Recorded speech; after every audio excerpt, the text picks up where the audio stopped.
धार्मिकता तो एक है, धर्म अनेक है, इसलिए धर्म गलत है, धार्मिकता सच है। और धार्मिक व्यक्ति ना हिंदू होता ना मुसलमान होता। धार्मिक व्यक्ति को मस्जिद में बिठा दो तो भी साक्षी होता है, और मंदिर में बिठा दो तो भी साक्षी होता है। अब इससे क्या फर्क पड़ता है कहां साक्षी हुए? दीवारें हिंदुओं ने खड़ी की थी कि मुसलमानों ने? क्या फर्क पड़ता है? मैं एक गांव में मेहमान था, मेरे सामने ही एक मंदिर बन रहा था। जिस घर में मैं मेहमान था मंदिर बन रहा था। जो राज मंदिर को बना रहे थे, जो कारीगर मंदिर के पत्थर तोड़ रहे थे, मूर्तियां निर्मित कर रहे थे, मुझे उनकी बातचीत से लगा कि वो मुसलमान मालूम होते। तो मैंने जानकारी की, पूछताछ की, तो पता चला हां वो मुसलमान है। तो जिनके घर में ठहरा था, जो उस मंदिर को बनवा रहे थे, मैंने उनसे पूछा कि बड़े मजे की बात है, इस मंदिर की दीवारें मुसलमान उठा रहे हैं और इस मंदिर की मूर्ति भी मुसलमान गढ़ रहे हैं और इस मंदिर की सीढ़ियां भी मुसलमान खड़ी करेंगे और ये मंदिर हिंदुओं का होगा और इसे वो एक दिन मुसलमान जलाएंगे।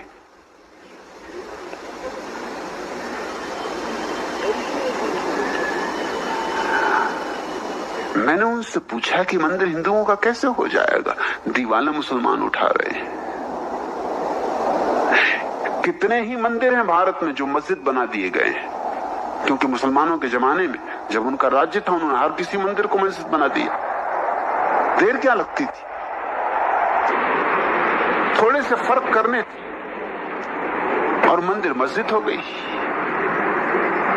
और फिर अगर हिंदुओं का राज्य लौट आया किसी क्षेत्र में तो उन्होंने मस्जिद को फिर मंदिर बना लिया। मंदिर और मस्जिद में कुछ फर्क नहीं है। ना समझों को होगा फर्क, समझदारों को कोई फर्क नहीं है। मुझे तुम मस्जिद में बिठा दो, क्या फर्क पड़ेगा? इसी मौज और इसी मस्ती में बैठूंगा। तुम मुझे मंदिर में बिठा दो, कोई फर्क ना पड़ेगा। इसलिए तो गीता पे बोलूं कि कुरान पर कोई भेद नहीं पड़ता। मुझे तो जो बोलना है वही बोलना है, मुझे तो जो कहना है वही कहना है, मुझे तो जो गीत गाना है वही गाना है। तुम साज मेरे हाथ में कोई भी थमा दो, गीत में वही गाऊंगा, राग में वही गाऊंगा। तुम बांसुरी पकड़ा दो तो, और तुम सितार दे दो तो, बोलूं तो वही बोलूंगा, चुप रहूं तो उसके लिए ही चुप रहूंगा। मेरे मौन में भी वही होगा, मेरी मुखरता में भी वही होगा। धार्मिक व्यक्ति न हिंदू होता है, न मुसलमान होता, न ईसाई होता, न सिख होता, सिर्फ धार्मिक होता है। मेरा प्रयास, भगीरथ प्रयास यही है कि तुमसे किसी तरह धर्मों से मुक्ति हो जाए तुम्हारी और धार्मिकता तुम्हारे जीवन में खिल जाए। मत पूछो मुझसे इसके बुता करूं कि मैं याद खुदा करूं। जिस भांति तुम धार्मिक हो सको, अलग अलग लोग हैं, अलग अलग उनकी रुचियां हैं। अब मीरा को तुम जबरदस्ती महावीर बनाना चाहो तो गलती हो जाएगी।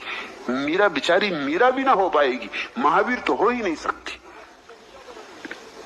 तुम महावीर को मीरा बनाना चाहो तो गड़बड़ हो जाएगी, फिर वो महावीर भी ना हो पाएंगे और मीरा हो नहीं सकते। ये यूं पागलपन है जैसे कोई बेला को जूही बनाए, जूही को चंपा बनाए, चंपा को गुलाब होने के पाठ पढ़ाए, सारी बगिया पागल हो जाए। ये सारे आदमी का बगीचा पागलों से भर गया। यहाँ पागल ही पागल है, यहां कोई होश की बात ही जैसे नहीं कर रहा है। मैं न किसी को मुसलमान बनाना चाहता हूं, न किसी को हिंदू। हाँ, इतना मैं जरूर कहना चाहता हूं, जो तुम्हें रुचे। कुरान की अपनी मौज है, अपनी मस्ती है। अगर भा जाए किसी के दिल को तो बस ठीक, तो कुरान की नाव बना लेना। और किसी को गीता भा जाए तो क्या अड़चन, गीता की नाव बना लेना। डूबता ये नहीं देखता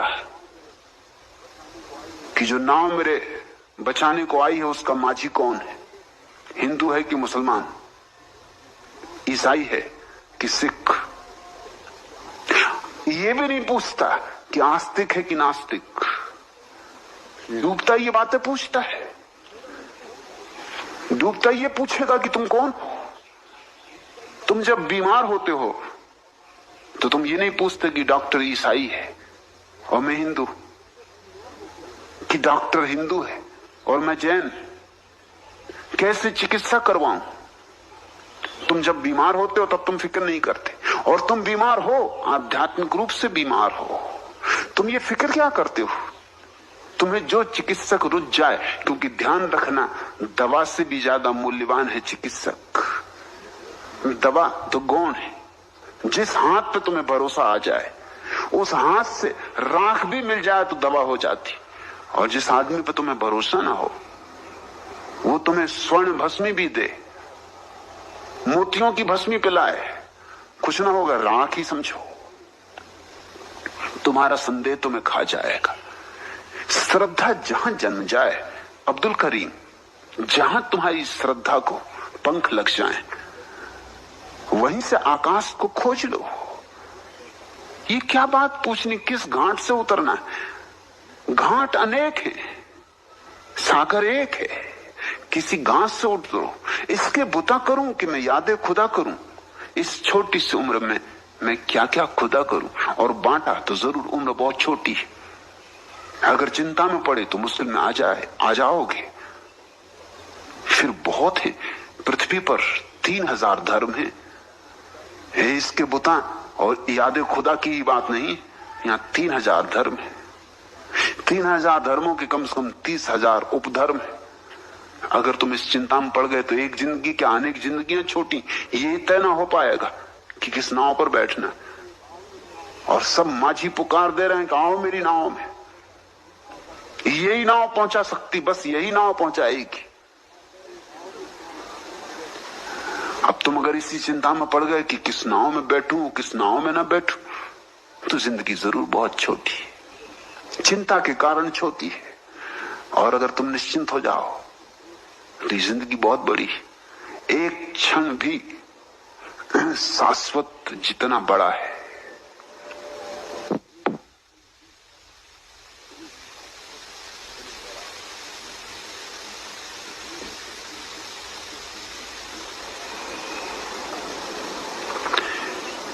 अगर तुम निश्चिंत हो,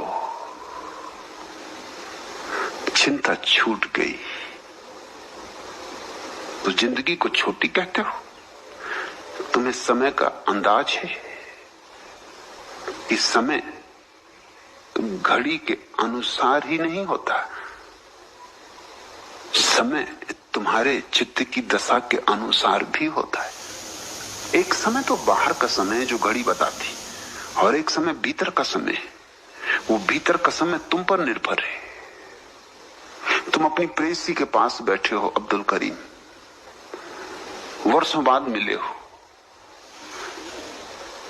तो घंटे यूं बीतेंगे जैसे पल बीते, इतनी तेजी से भागेंगे। रात गुजर जाएगी और पता ना चलेगा।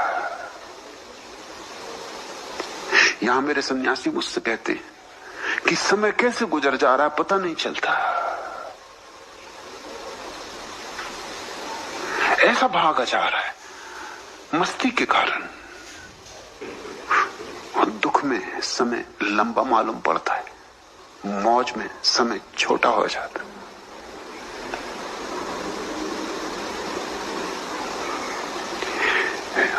8 सितंबर को विवेक मुझसे कहने लगी 1 वर्ष हो गया।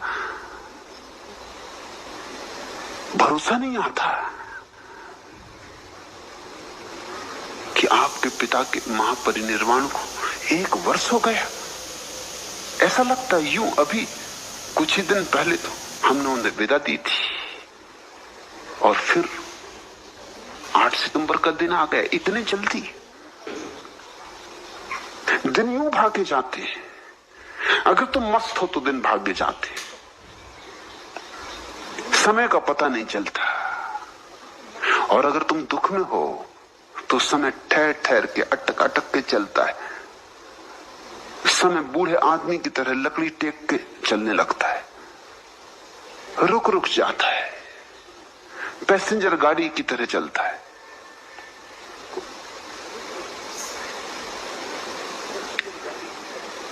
मेरे एक मित्र थे रेखचंद पारक, अभी कुछ दिन पहले विदा हो गए। उनको पैसेंजर गाड़ी से चलने का बहुत शौक था। मैंने उनको कई दफा कहा कि क्या पागलपन है। उन्होंने कहा एक बार मेरी भी मानो। तो एक बार उनकी मान के मैं पैसेंजर गाड़ी से यात्रा किया और सच में ही मैंने पाया कि वो कहती तो उसमें भी राज था। जहां हम हवाई जहाज से 1 घंटे में पहुंच सकते थे, वहां पहुंचने में 4 दिन लगे। मगर उनकी बात भी मुझे समझ में आई कि उनकी बात भी ठीक थी। हर स्टेशन पर गाड़ी का रुकना, घंटों रुकना, हर स्टेशन पर उनके जाने पहचाने लोग थे, परिचित थे। कुली कुली उनको पहचानता था, स्टेशन मास्टर उनको पहचानता, टिकट कलेक्टर उनको पहचानता, होटल वाला उनको पहचानता। जहां गए वहीं स्वागत था। और उनको पता था एक एक जगह का कि कहां भजिए अच्छे, कहां दूध अच्छा, कहां की चाय अच्छी, कहां की कचौड़ियां अच्छी। उनको एक ही चीज का पता था। एक स्टेशन पर गाड़ी खड़ी हुई, वो मुझसे बोले जल्दी आओ। स्टेशन के बाहर ले गए। मैंने कहा कहां ले जा रहे हो? गाड़ी चली गई तो क्या हो, उनको तुम फिक्र मत करो। बाहर बहुत से आमों के वृक्ष थे, आम का एक झुंड का झुंड खड़ा था और आम पक गए। तो उनका आम का समय है और इस स्टेशन से मैं कभी जाते नहीं जब तक कि पके आम का मौसम होता है। तो कुछ आम तोड़ लें। मैंने कहा दो कि ये भी आमों पर चढ़ना पड़ेगा। इस बीच अगर गाड़ी छूट गई तो फिक्र मत करो, यहां गाड़ी रुकेगी। जब हम ऊपर चढ़े तो एक आदमी हमसे भी पहले उस पर चढ़ा हुआ था। उन दोनों नमस्कार भी किया और गपशप भी की। मैंने कहा कि अब उतर चले अपन। उन्होंने कहा तुम बिल्कुल फिक्र ही मत करो, जब तक ये आदमी इस पे सवार है झाड़ पर, गाड़ी चलने वाली नहीं। मैंने कहा ये है कौन? कहा ये ड्राइवर, इसी के पीछे पीछे मैं आता हूं। गाड़ी चलेगी कैसे, फिक्र ही मत करो। और गाड़ी चली थी भी कैसे, ठीक ही था। फिर बेफिक्री से सबने आम तोड़े, झोलियां भर के आम लाए। अब ड्राइवर ही चढ़ा हो तो तुम समझ सकते हो कि 4 दिन लगने ही वाले थे। जहां आम भी तोड़ने हो रास्ते में रुक के, और भजी भी खाने हो, और चाय भी पीनी हो, और दूध भी लेना हो, और बच्चों के लिए मिठाइयां भी लेनी हो, खिलौने भी उनको मालूम थे कहाँ मिलते हैं अच्छे लकड़ी के और कहाँ क्या। वो सारा का सारा घर आते आते उन्होंने डब्बे को सामान से भर लिया। मैंने उनको कही बात तो ठीक। उनका अब तुम ही कहो, हवाई जहाज से जाते तो ये मजा कहाँ। और हवाई जहाज से जो आदमी उड़ता, उन्होंने कहा उसको जनता कभी क्षमा नहीं करती। उनका ये बात भी ठीक, क्योंकि किसी के ऊपर सड़ोगे तो क्षमा कैसे करोगे? किसी के सिर पे चढ़ोगे कैसे क्षमा करेगा? और पैसेंजर गाड़ी में मेरे आग्रह से वो फर्स्ट क्लास में चले, नहीं तो वो कहते थे कि मजा 3rd क्लास में चलने का। क्योंकि दोस्ती, पहचान, मैत्री, नए नए संबंध और एक से एक मजेदार लोग और उनकी जीवन कथाएं। और जब रहना है 4 दिन साथ तो फिर सभी अपनी अपनी खोल देते हैं। जो सगे संबंधियों से लोग नहीं कहते, वो ट्रेन में अपरिचितों से कह जाते, अपनों से कहने में डरते, वो अजनबियों से कह जाते। तो हर आदमी एक कहानी, हर आदमी एक अनूठी कहानी है। तो कहते कि ये क्या फर्स्ट क्लास में चलना। मैंने कहा तुम इतनी कृपा करो कि 3rd क्लास में मुझे मत घसीटो। मैं पैसेंजर में आने को राजी हो गया, इतनी बहुत, तो मुझे फर्स्ट क्लास तो कम से कम चलने दो। मगर वो बीच बीच में जाते रहे, मिलने लोगों से, 3rd क्लास में बैठते रहे, उनको चैन न पड़े। भीड़ भाड़, लोगों की रुचियां भिन्न हैं।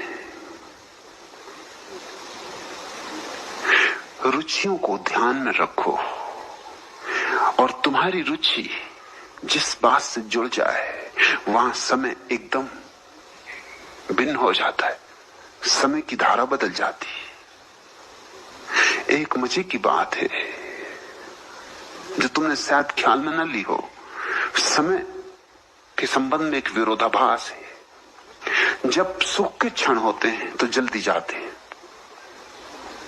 लेकिन दुख के क्षण धीरे धीरे जाते हैं। और बाद में जब तुम याद करोगे तो तुम चकित होगे, बाद में स्थिति बिल्कुल उलट जाती। जब तुम याद करोगे तब सुख के क्षण लंबे मालूम होंगे और दुख के क्षण जल्दी बीत जाएंगे, क्योंकि दुख को हम स्वीकारते नहीं, अंगीकार नहीं करते, कर नहीं सकते। वो हमारे स्वभाव के प्रतिकूल है। फूलों को हम संजो लेते हैं, कांटों को हम छोड़ देते हैं।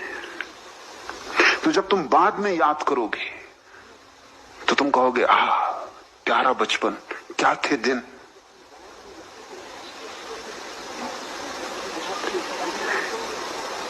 जब तुम बुढ़ापे में जवानी याद करोगे तो कहोगे, क्या थे दिन। इधर हुई शाम, उधर हाथ में जाम, क्या थे दिन। हालांकि जवान आदमी अपनी मुसीबतें जानता है, जवानी में उसको मुसीबतें दिखाई पड़ती, बुढ़ापे में मुसीबतें भूल जाती। बच्चा अपनी मुसीबतें जानता है। तुम जरा फिर से सोचो, बचपन को पुनरुज्जीवित करके सोचो, तब तुम्हें पता चलेगा कितनी मुसीबतें थी। रोज रोज स्कूल जाना, रोज रोज स्कूल में पिटाई कुटाई, कान पकड़ पकड़ के उठाया जाना, घुटने टिकवाना, सजाएं, दंड बैठक लगवाना। कौन जाना चाहता है सुबह सुबह सर्द दिन और शनिवार आ जाए। कौन उठना चाहता है सुबह सुबह, एक करवट और लेकर आदमी कंबल ओढ़ के सो जाना चाहता है। जरा याद करो, पुनरुज्जीवित करो, फिर से जियो, तो तुम इतना सुखी नहीं पाओगे जितना तुम अभी पा रहे हो।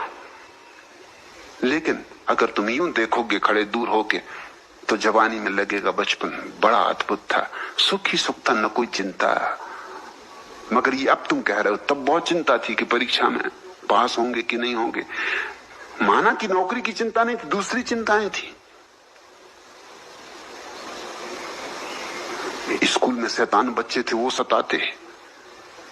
एक मेरे स्कूल में एक लड़का था, उसकी चांद पिलपिली थी। वो भी मुझे जब बाद में मिला तो कहने लगा, कैसे अच्छे दिन थे। मैंने कहा, तू तो मत कह।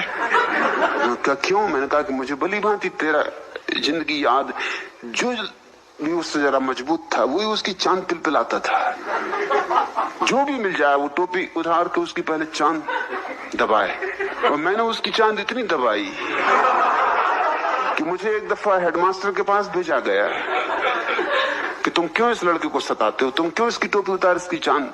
तो मैंने हेडमास्टर से कहा, आप इसके पहले कि मुझे कुछ कहें, मैं इसकी टोपी उतारता हूं, आप इसकी चांद पिलपिला के देखें। उनका उसमें क्या है, इसकी चांद में क्या हो सकता। वो भी उत्सुक, मैंने कहा आप देखें। तो जब उन्होंने उसकी चांद पिलपिलाई तो वो भी हंसने लगे। उन्होंने कहा कि बात तो ठीक है, चांद इसकी अद्भुत है, उसकी बड़ी पिलपिली चांद थी। मैंने कहा अब आप ही कहो, ऐसी चांद हो तो कसूर किसका। ऐसे देना हो सजा आप मुझे दे सकते हो, मगर इसकी चांद इतनी अद्भुत है कि किसका जी इसकी चांद दबाने का ना होगा। उस लड़की की जान मुसीबत में थी। शिक्षक भी उसको सजा देते तो टोपी निकाल उसकी चांद दबाते, उसका कान नहीं पकड़ते, उसकी चांद दबाते, क्योंकि वही उसका सबसे बड़ा दंड हो सकता था। उसकी हालत में जानता था, वो छिपा छिपा स्कूल आता, गली कूचों में से आता कि कहीं सीधी सड़क से गया तो मिलने वाले हैं दुष्ट और वो सताएंगे। हमेशा स्कूल देर से आता और जल्दी छुट्टी मांगता कि जब तक स्कूल की छुट्टी होती तो 1000 लड़के एक साथ छूटना, उसकी मुसीबत हो जाती। घर जाते जाते उसकी चांद इतनी दबाई जाती कि उसकी जान मुसीबत में। वही मुझे बाद में जब मिला तो मैंने कहा, चंदूलाल तू तो मत कह। अभी परसों एक पत्र लक्ष्मी लेके आई। किसी सज्जन ने उत्तर प्रदेश से पत्र लिखा है कि आपसे मेरी विनंती है कि आप कृपा करके चंदूलाल के नाम से लतीफे कहना बंद कर दें, बिल्कुल बंद कर दें, क्योंकि मेरे बाप का नाम चंदूलाल है। आप कोई दूसरा नाम चुन लें, आपका कुछ ना बिगड़ेगा, आप कोई दूसरा नाम चुन लें, मगर ये चंदूलाल की वजह से मेरी मुसीबत हो जा रही, क्योंकि मैं आपका प्रेमी हूं और टेप सुनने जाता हूं, और जब भी आप चंदूलाल का नाम लेते सब लोग मेरी तरफ देख के हंसते हैं, चंदूलाल का बेटा। और मेरे बाप आप पे बहुत नाराज कि ये आदमी क्यों मेरे पीछे पड़ा। अब मैंने कहा कि ये बड़ी मुश्किल हो गई, मैं कोई दूसरा नाम चुनूंगा, वो किसी का बाप होगा, किसी का बेटा होगा, और चंदूलाल कोई एक है। इसका चंदूलाल तो मुझे पता ही नहीं था कि ये चंदूलाल कहीं उत्तर प्रदेश में रहते। मैं तो यूं ही चुन लिया था चंदूलाल। इस देश में कम से कम लाखों चंदूलाल होंगे, मगर इस लड़के का नाम ही मुझे भूल गया है, क्योंकि हम उसे चंदूलाल ही कहते थे, उसका नाम कुछ और ही था, मगर उसको सभी लोग चंदूलाल के नाम से जानते थे। शिक्षक भी उसको बुलाते तो कहते चंदूलाल। वो नाराज होता था, झिलझिलाता था, परेशान होता था, मगर अभी मुझे मिला तो कहने लगा कि क्या दिन थे वो। मैंने कहा तू तो कम से कम मत कह, तू तो याद कर कि तेरी क्या गति थी। मैंने कहा उठा टोपी तो तुझे याद दिलाऊं कि फिर तुझे भूली बिसरी यादें आए तो शायद तुझे कुछ ख्याल न पड़े। वो कहने लगा कि ये बात तो ठीक है, अगर लौट के सोचूं तो मुझे बहुत सताया गया, मगर अब वो बातें तो भूल गई, अब तो सब अच्छी अच्छी बातें याद रही। जब तुम पीछे लौट के देखोगे तो जो सुखद क्षण थे वो लंबे मालूम पड़ेंगे, क्योंकि वो तुमने चुन लिए, और जो दुखद थे वो छोटे मालूम पड़ेंगे, क्योंकि वो तुमने चुने नहीं, बस उनकी तो हल्की लकीर रह गई मजबूरी में, वो लकीर भी तुम मिटा देना चाहते हो। इसलिए बूढ़ा आदमी सोचता जवानी अच्छी थी, जवान सोचता बचपन अच्छा था, और जो मर गए उसे आज सोचते होंगे कि बुढ़ापा अच्छा था, कब्र में लेटे लेटे क्या दिन थे।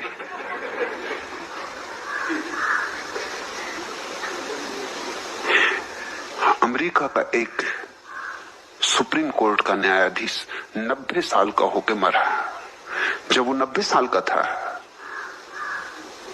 तो अपने बेटे के साथ बगीचे घूमने गया था। बेटे की उम्र थी 65 साल। यूं बात चल रही थी दोनों में। एक सुंदर स्त्री पास से गुजरी। स्वभाव था, बेटे की नजर उस पर पड़ी, बाप की भी नजर पड़ी। स्त्री बहुत सुंदर थी, नजर बचाना मुश्किल था।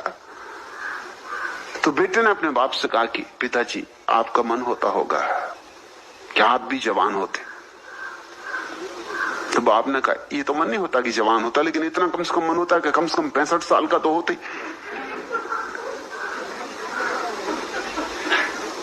कम से कम तेरी उम्र का तो होते ही। अब 65 साल भी यूं बुढ़ापा है, मगर जो 90 साल का उसके लिए तो 65 साल का होना भी जवानी है। पीछे लौट के देखोगे तो समय का रूप बदल जाता है। दुख में समय लंबा मालूम होता है, स्मृति में दुख का समय छोटा हो जाता है। सुख में समय छोटा मालूम होता है, स्मृति में सुख का क्षण लंबा हो जाता है। और समय के संबंध में आखिरी जो बात समझने की वो ये कि दुख और सुख में समय का इतना अंतर पड़ता है। आनंद में समय की क्या अवस्था होती, आनंद में समय मिट ही जाता है।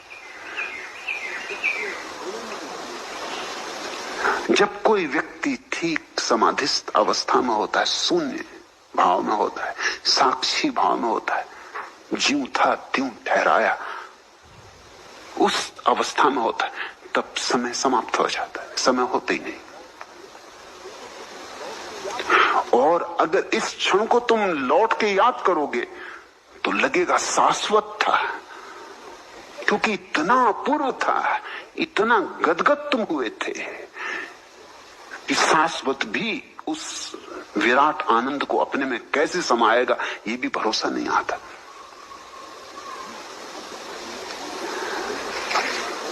अब्दुल करीम इस छोटी सी उम्र में पूछते हो मैं क्या क्या खुदा करूं? कुछ ना करो, बस एक बात करो, जीव था त्यों ठहराया, इतना ही करो और सब हो जाएगा। इसके बुता भी हो जाएगा, यादें खुदा भी हो जाएगी। मूर्ति में जो अमूर्त छिपा है वो मिल जाएगा। फिर मूर्त से जाना हो तो मूर्त से जाओ, अमूर्त में सीधी छलांग लगानी हो तो सीधी छलांग लगाओ, मगर दिखाई नहीं पड़ता मुझे कि कोई अमूर्त में सीधी छलांग लगा पाता हो। माना कि मस्जिद में कोई बुत नहीं है, कोई मूर्तियां नहीं, लेकिन काबा का पत्थर क्या है? आखिर मस्जिद क्या है? मस्जिद भी वही काम करने लगी जो मूर्ति करती है। आखिर मस्जिद में तुम हाथ धोकर वजू करके प्रवेश क्यों करते हो? मस्जिद की पवित्रता क्या है? अगर मस्जिद भी एक मकान है जैसे और मकान है, तो मस्जिद में नमन क्या करते हो?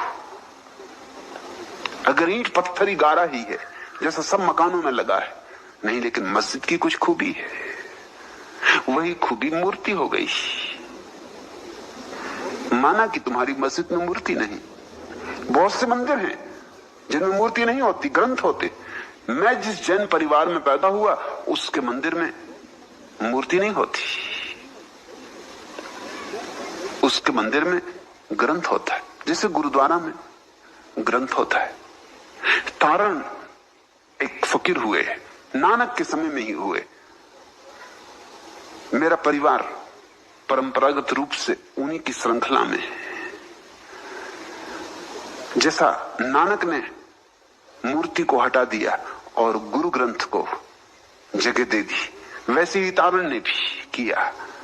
वो एक हवा थी उस समय, आज से 500 साल पहले कबीर, नानक, तारण, रैदास, एक हवा थी कि क्यों पत्थर की मूर्ति पूजनी, मगर कागज की किताब भी तो आखिर पत्थर की मूर्ति ही है।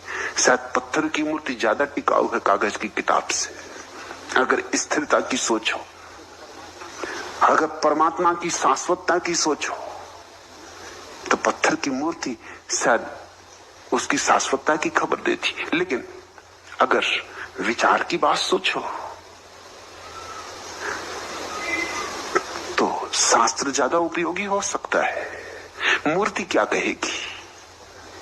शास्त्र पढ़ा जा सकता है, चिंतन मनन किया जा सकता है। तो जिनको चिंतन मनन प्रिय था उन्होंने शास्त्र रख लिया, जिनको भजन कीर्तन प्रिय था उन्होंने मूर्ति रख ली। जो रुचिकर हो। हिंदू घर में पैदा होने से कोई हिंदू नहीं, मुसलमान घर में पैदा होने से कोई मुसलमान नहीं। जन्म से धर्म का कोई संबंध नहीं। हमने बहुत संबंध जोड़ रखा है। इस गलत संबंध ने, इस नाजायज संबंध ने हमारी न मालूम कितनी मुसीबत कर दी। हमारे जीवन के बहुत सी जड़ता इसी नाजायज संबंध के कारण हो गई। अब ये हो जाता है कि एक व्यक्ति जैन घर में पैदा हुआ तो उसके मन में अगर मीरा जैसी भक्ति उठे तो क्या करे? तड़फेगा। कृष्ण को कहां पाए? अब महावीर के पास तुम नाच नहीं सकते, जचेगी नहीं बात। महावीर खड़े हैं बिल्कुल नग्न, इनके पास तुम नाचोगे शोभा नहीं देगा, तालमेल नहीं बैठेगा। उसके लिए तो कृष्ण ही चाहिए, वही रूप चाहिए, वही श्रृंगार, वही मोर मुकुट, वही परिधान, वही नृत्य की मुद्रा, वही हाथ में बांसुरी लगती है यूं कि अब बजी तब बजी। वही नाचते हुए कृष्ण की प्रतिमा हो तो तुम भी नाच सकोगे, तालमेल होगा। महावीर की खड़ी हुई नग्न प्रतिमा के पास क्या नाचोगे? वहां तो सब नृत्य बंद हो गया, सब स्थिर हो गया है। बुद्ध की प्रतिमा के पास नाचोगे, जचेगा नहीं। वहां तो चुप हो जाना है, वहां गीत भी नहीं गाना, वहां मौन सन्नाटा चाहिए। मगर कोई गा के भी सन्नाटे में उतरता है, कोई नाच के भी सन्नाटे में उतरता है, कोई नाचते नाचते खो जाता है, नाच में मिट जाता है, गल जाता है, पिघल जाता है। और उसी पिघलाव में जब अहंकार नहीं होता तो जीव था क्यों ठहराया। अब तुम्हारी मौज। मेरे इस मंदिर के द्वार अनेक हैं। कोई नाचता हुआ आए तो उसके लिए मैंने कृष्ण की मूर्ति सजा रखी, और किसी को नाच न जचता हो, चुप बैठना हो, तो उसके लिए मैंने बुद्ध की मूर्ति बिठा रखी।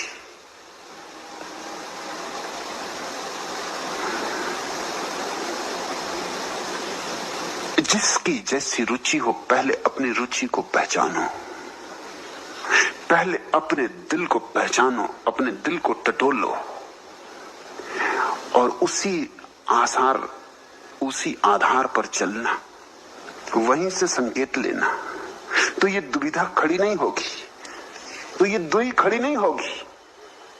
जीव मुख एक, देखी दुई दर्पण। दर्पणों में मत देखो, आंख बंद करो और अपने भीतर के रुझान को पहचानो। मेरा रुझान क्या है?